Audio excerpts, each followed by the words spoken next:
Hey everyone, my name is Kristen and welcome to my channel. I'm currently in my second semester of nursing school. However, by the time you watch this video, I will be taking finals for my second semester, so it's almost over. And today I really just wanted to focus on how I studied for fundamentals or foundations of nursing. So let's go ahead and get started.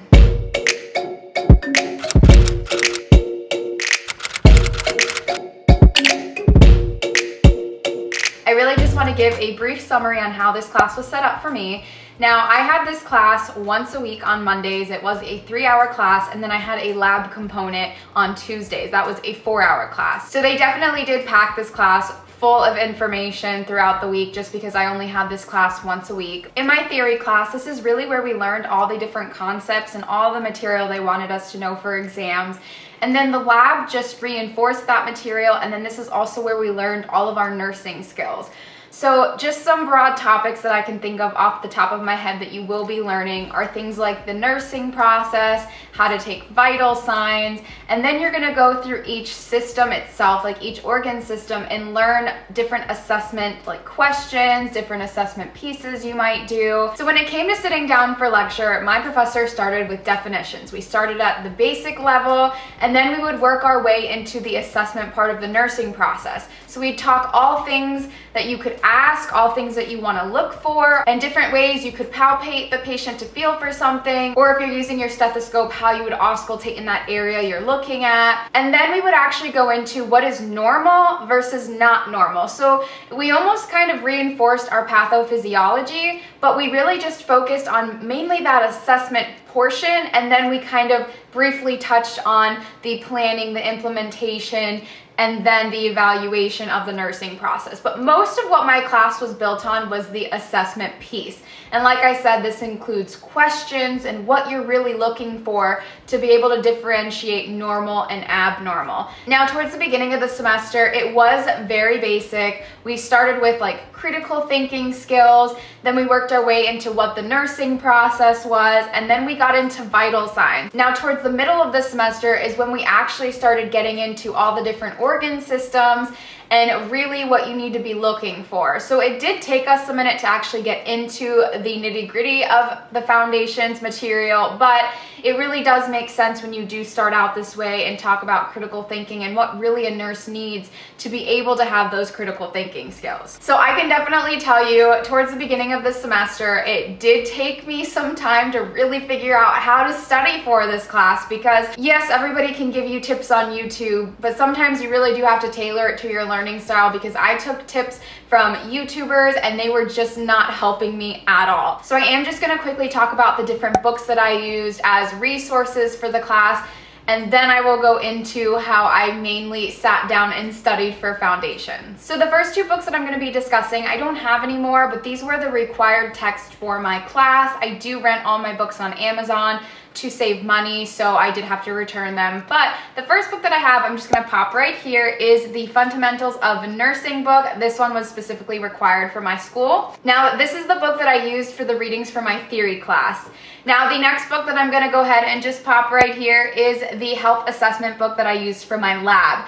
Now, this I definitely used to supplement my foundations book whenever I needed information, but this book also really came in handy when I was going through different skills and really what I was looking for when there were abnormal issues going on with my patient. Just because in my foundations lab, a lot of the times we were just assessing on each other, and of course most of the students really didn't have anything abnormal going on with them. So anytime we were learning these different assessment pieces, we were really just trying to figure out what is normal. It's almost like, what should I be training my brain to look for that is normal? Because if I can figure out what normal is, then I'll quickly be able to figure out what abnormal is. And what I mean by abnormal is if you just happen to find different things that are going wrong with the patient. Anything abnormal from like a skin lesion or like a wound all the way to like different health conditions they could be experiencing. And these are just the symptoms that they're experiencing from their condition, you know? The next resource that I use is actually the ATI series book for fundamentals. Now,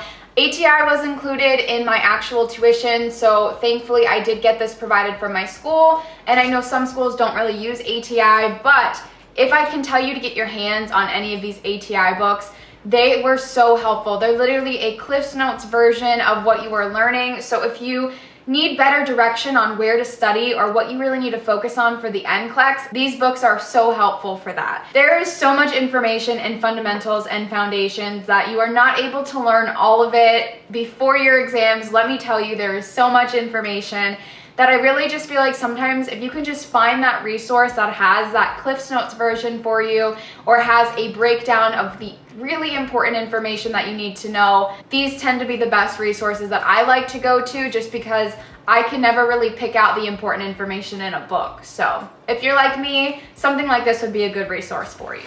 And the last resource that I use is, of course, the Saunders NCLEX Review Guide. Now, I do just want to be completely honest. There weren't too many sections in here that were specific to foundations, but there is some good information that does cross over from class to class. So I tried my best to pick out the information that I would need to know for fundamentals. So this is a little bit time consuming if you're trying to look through the book, but the information that is in here for foundations was pretty helpful to me. And they even have practice questions in here as well. Now, moving on to the online resources that I used for fundamentals, I actually did utilize the ATI online. Now, they just had a ton of nursing skill videos that I could watch. And a great alternative to ATI is a registered nurse RN. She has tons of videos as well for different nursing skills and just different concepts that you're going to be going over for fundamentals. So definitely check her out if you don't want to invest in ATI, because I know it is a little bit pricey, but she has literally material that is just as comparable to ATI, and she definitely came in handy, especially I know for me for patho, but I did use her for fundamentals as well when I was getting acclimated to the material, because sometimes, like I said, there's just so much material, and if you're more of a visual learner and you need somebody speaking to you and having like the whiteboard behind you with all the information, she is such a great tool to utilize. And I almost forgot, another textbook that I use, which I'm going to insert right here, is the Nursing Diagnoses book. This is where you're really starting to learn all the different nursing diagnoses that you're going to be giving your patient when they come into the hospital or wherever you're working. And this is how you create a care plan for them. Once you figure out the problem that they're going through, then you're going to decide what kind of care you're going to provide revolved around that problem that you've diagnosed them with. So definitely learn your NANDAs. If you really understand the material that you're learning, it is really easy to go ahead and just pick a NANDA for that patient. Okay, so starting how I studied and how I prepared for this class, I'm not going to lie to you. The only way I learned for foundations was sitting down and reading the textbook. Now, I read this textbook and all the chapters before my exam probably 3 to 4 times. And if I could, I would go back again and skim through. I'm really not gonna lie to you. That is the only way I really helped solidify the information, helped me understand the concepts. And I would really focus on, in my book, there are actually little text boxes that said like safety alert or things you should know or things you should watch out for, like, and different like assessment boxes. Like, those were the boxes that I really focused on and made myself memorize for the exams, because this was normally the material that were test questions.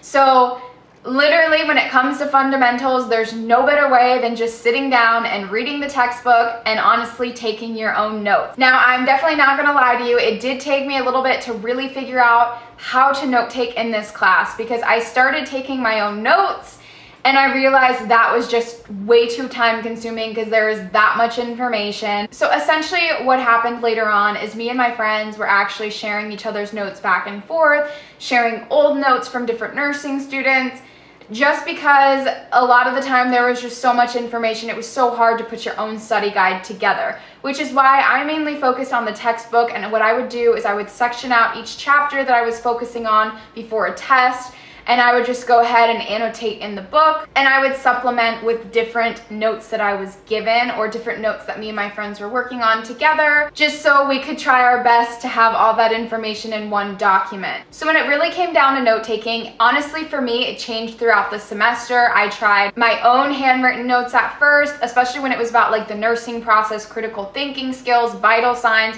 All that was very easy for me to put in a chart, make my own little graphs if I needed to, and just do flashcards for definitions. But when the semester definitely got more intense and there was more information, the notes were revolved around the PowerPoint that my professor provided. So essentially, slide by slide, I would go through, and then all the information that I could find from the textbook would essentially be inserted in that slide. And it was nice because my professor made the slideshow just very easy to understand and very cohesive when it came to learning about a specific organ system. So it really just started out very easy and basic with different definitions, and then it went into the different assessment pieces. So that is what just made the most sense to me. All my notes are separated by the different organ systems, just so all the information that goes together stays together. So I just want to give you a quick example, and I'm just going to talk you through it. Unfortunately, like I said, not all these notes are my own, so I just want to help you better understand what I'm talking about. So if I was going to sit down and take notes on, let's just say, the skin, and I wanted to know all the different assessment pieces that I needed for skin, I would write out all the definitions, and if I had any like major concepts that needed to go with the skin, so for example, like specific things that had to do with like sensory, like pain, the different pain you might feel on your skin. And then I would also include in there like maybe nutrition, just because like you do need to stay hydrated or else your skin is going to be affected. So maybe what are some things that our body needs to consume to keep our skin healthy? So when it comes to skin, pressure ulcers are usually included in there. So in this case, I would then go in and talk about like different skin lesions that you might see. And there are so many abnormalities in the skin that you might see. So I would just go ahead and write the name, write out a short little definition, and put a picture. And then I would talk about the different assessment things you might do. So when you're going through your assessment, you want to make sure that you have things that you can document with. So just some examples that I have listed right here. You would want to know like, where's the location? What is the distribution? So is it like all over their entire body, or is it in like one spot? You want to know the color. What's the color? Because don't forget, another abnormality is skin cancer. So we really want to make sure that we're documenting the color in case we're really concerned if it's skin cancer. We want to think about the pattern. What does the pattern of the skin lesion look like, or pressure ulcer? What are the edges?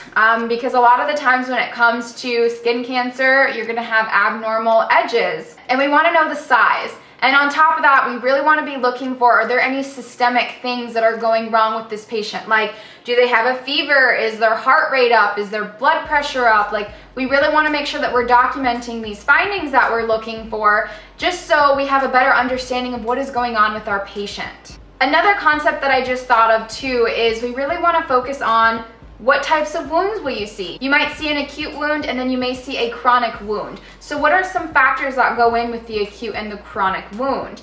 And then we want to talk about the process of wound healing. This is important because we need to educate this to our patient when they leave the hospital, what they may expect, maybe some abnormal findings that they may see later on, like, oh, what happens if a stitch breaks, or what happens if the wound starts bleeding and they leave the hospital? Like, what if they're starting to see signs of an infection, and what happens if those infections go from local to systemic? We need to know these things. We need to be able to educate our patients on these are the signs and symptoms that you need to look for when you leave the hospital, just so the patient knows that when it starts getting more serious, they need to contact their doctor. So another thing that we really want to know with our assessment is what are some complications that can happen with these wounds.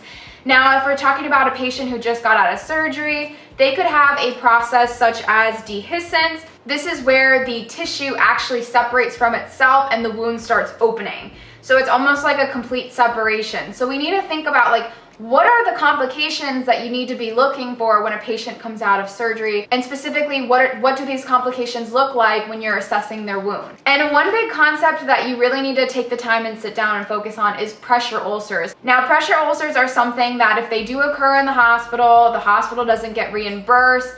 And this is unfortunately on the medical team, because we need to make sure that we're rotating our patient. Our patient isn't sitting stagnant for long periods of time. You know, like when you're sitting, it does cause pressure on an area that happens to be more bony, and that could cause skin breakdown. So like I said, these are just things that you really need to be going through and really learning about. What do you need to look for? What are the interventions that you need to be doing to help that patient not get a pressure ulcer. So I really hope this example of kind of just quickly going through the skin really helped you understand what you really need to be taking your notes on if you decide to note take, just so you can get those important assessment factors down. Now, I quickly just want to add, whenever you get to the different organ systems, just know you may add on top of that like a history and a physical. So you really want to get a better understanding of a family history as well as you want to know the patient's past medical history. And these are where different assessment questions may come in. And this is the process that I essentially did throughout the whole semester with each organ system. I tried to get down all those assessment pieces that I needed. And like I said, I would go back and forth between the book to really get a better understanding of that concept if I needed it. Now, when it came time for me to actually sit down and study for a test, I would make sure all my notes and everything were finished 1 week before the exam. Sometimes if a test came too soon where I couldn't do a week before, I would try my best to do 4 to 5 days before the exam. I really tried to mainly just focus on practice questions and going back through my note and really just skimming through before an exam. Now, within that week, this is where I was fine-tuning all that information that I already knew and really try to solidify that information that maybe I was not sure about, or information that yes, I knew, but there's maybe just some additional information that maybe a practice question might have that my book wasn't very clear on that I needed to know. And one last thing I want to mention when it came to studying a week before the exam is normally a few days before the exam, I would actually sit down, take a plain sheet of paper, and write out all the information that I could remember for that specific topic that I was focusing on. Now, I wouldn't write down everything. I would just write down the major concepts that I needed to know and any important information that my professor stressed. I would just try my best to figure out what I remembered and what I actually committed to memory versus items that I still needed to go back and really focus on before I took that exam. So that is definitely a good study technique that I would suggest you to implement throughout the semester. Just because sometimes you think you know the information, but in reality, maybe you're lacking some knowledge that you might need to really help you answer these nursing style questions. And I really just want to stress right here in this moment how important it is for foundations to really focus on practice questions. I've said this in my videos previously, and I'm sure everybody is really tired of me talking about practice questions. But when it comes to foundations, I'm really sorry to say, unless you do practice questions, there's no way you're going to be able to apply the material. Because it's not just about memorizing this material, it's really about applying it. Foundations is really where you're going to start seeing these nursing style questions that, yes, you really need to know the background information, but if you just memorize, you're not really going to be able to apply the information. And doing practice questions is so helpful when you're trying to apply this information, because it may take you a little bit to really get through these nursing style questions and really understand what the question is asking. And you know what? That's okay. Not everybody starts out getting every single nursing style question correct. My biggest suggestion when it comes to practice questions for foundations is start doing them from day one, regardless if you know the material 100%. The whole point of these nursing style questions is to really get you thinking. So once you read the question, take a minute to really figure out, okay, what is the question asking? Because sometimes in these nursing style questions, they're gonna give you distracting information that you don't really need to answer the question. And this gives you just some exposure to the question, so you really get a better understanding of what the root of the question is. So once you get a better understanding of what the question's asking, then you can move on to the whole, okay, let me think about this question for a minute.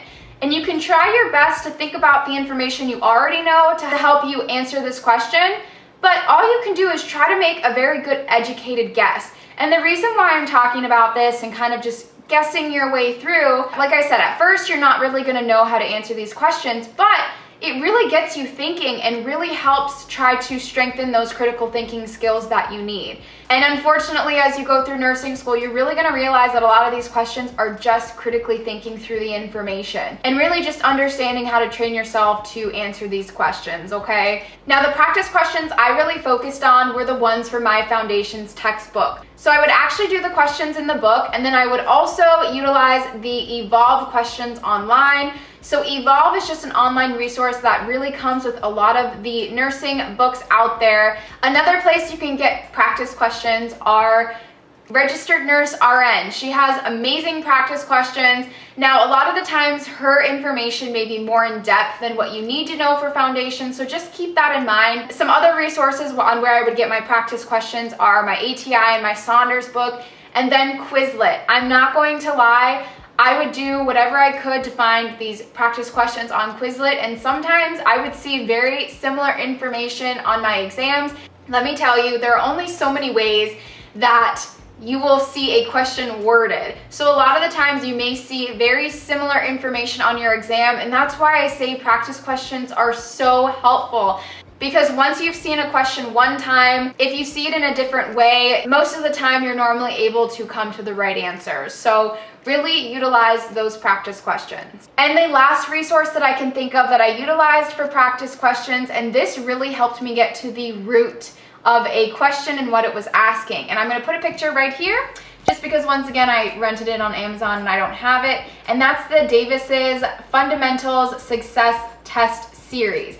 Now, this book is specifically based off of foundations, and this has all sorts of foundations questions that you might need. This helped me get through foundations and actually score really high on my exam. So this is definitely a resource I would suggest for you to invest in if you're able to throw out that extra $20-ish to rent it for a semester. So now that we're getting to the end of the video, really just read the book. I'm sorry to say, get through the book, read the chapters, really understand your book front to back, go through the different NANDAs in the nursing diagnoses book, really start to familiarize yourself with different goals and interventions, and really get yourself into your own study routine on what works best for you. Like I said, I studied a week before, and then I would go through practice questions, and then I would go through and write down everything I knew a few days before the exam on one sheet of paper to really figure out where I needed to focus in my time before the exam. Well, that is all that I have for you on my very loose study plan when it comes to foundations. I apologize I'm not able to give you a better structured study plan, but foundations, there's just so much information. You really kind of got to go into it, really figuring out what works best for you. And I do just want to say, if you like this video, please don't forget to give this video a thumbs up, and don't forget to subscribe. Always leave your recommendations and comments down below in the comment section, and I just want to wish you luck on your nursing journey.